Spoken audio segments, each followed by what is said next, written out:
Një 19 vjeçar është arrestuar nga policia pasi plagosi me thikë një 46 vjeçar. Ngjarja u regjistrua një ditë më parë me 12 mars në qytetin e Baramcurit. Sipas njoftimit të uniformave blu të policisë vendore Kukës, i riu akuzohet për plagosje dhe mbajtje të armëve të ftohta pa leje. Në vijim të informacionit të paraprak të dhënë gjatë ditës së dieshme për plagosje me thikë të shtetasit 45 vjeçar, bëjmë dije se në përfundim të veprimeve procedurale, specialistët për hetimin e krimeve të rënda të Drejtorisë Vendore të Policisë Kukës, në bashkëpunim me Komisariatin e Policisë Tropoj, ndaluan shtetasin 19 vjeç banues të Tropoj për veprat penale, plagosja e rëndë me dashje dhe prodhim, mbajtja, blerja apo shitja pa leje e armëve të ftohta, thuhet në njoftimin zyrtar të Policisë Vendore Kukës.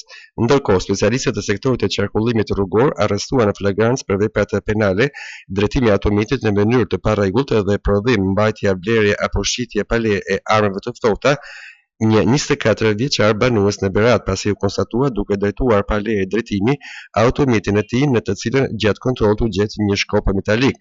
Shkopi u sekuestrua në cilësinë e provës materiale. Materialet procedurale i kaluan prokurorisë pranë gjykatës së shkallës së parë të jurisdiksionit të policishëm Kukës për veprime të mëtejshme, thuhet në njoftimin zyrtar të Drejtorisë Vendore të Policisë Kukës.